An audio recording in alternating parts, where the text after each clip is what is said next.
How you guys doing? I'm Steve Monroe. I'm a 21st century liberated male. Huh? You, sir, you know what I'm talking about, huh? We talk about our feelings. We cry. We run away when we feel slightly threatened. And we openly express our affection. In fact, I was just outside motorboating my wife's peach pits.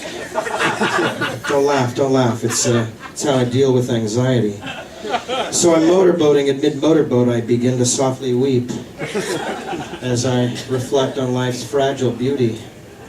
Our 1-year-old daughter's sweet laugh. Vivaldi's Concerto No. 1 in E major.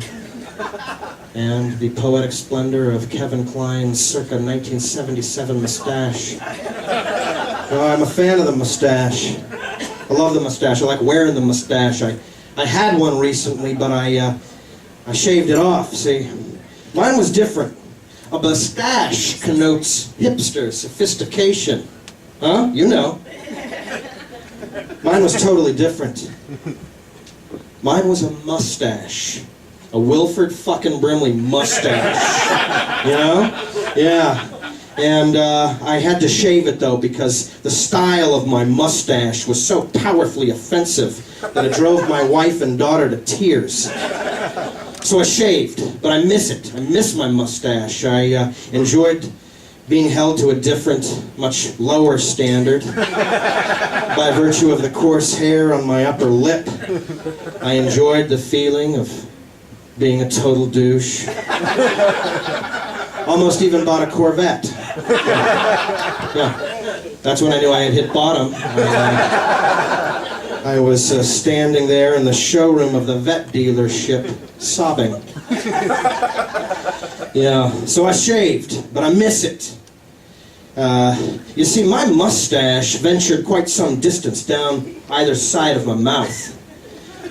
Yeah, I don't know if you know this, but clinical studies out of the Massachusetts Institute of Technology show that the distance a man's mustache travels down each side of his mouth directly correlate to that man's poverty, his IQ, and his propensity to be a total dick.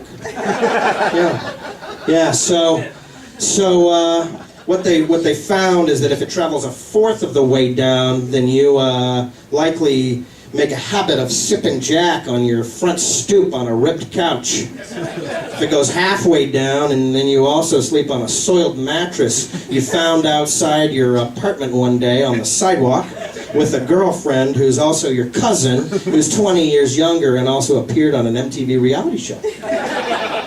Yeah, so, and all the way down here, all the way down, you are serving 3 consecutive life sentences in a maximum security prison.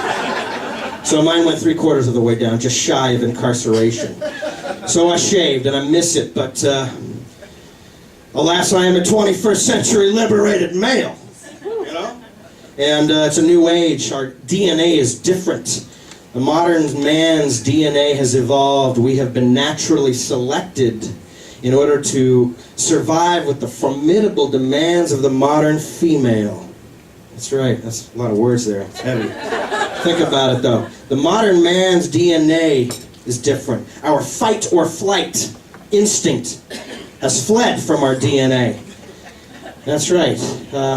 The dominant gene is what scientists now label the fuck it and run gene. Yeah. At the slightest perceived threat, the modern man no longer stays and fights. He runs away, gets in touch with his feelings, and then talks it out.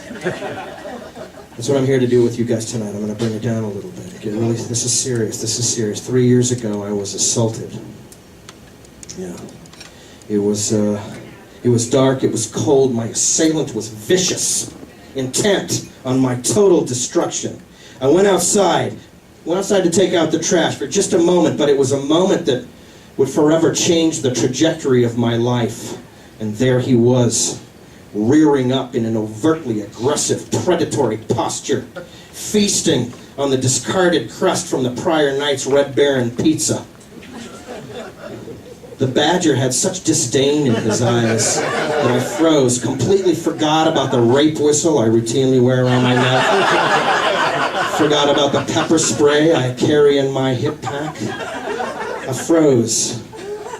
I let out a soft cry as the badger pushed me to the ground. The badger had his way with me. I was violated by a little woodland creature. Don't laugh. Don't laugh. Don't judge. I would have run, but it's not in my DNA. But here I am 3 years later, talking it through. That badger may have raped my flesh, but not my soul. I'm Steve Monroe. I'm a 21st century liberated male, and I feel heard, I feel validated, and I want to thank you. I'm going to go motorboat my wife's peach pits. Thank you.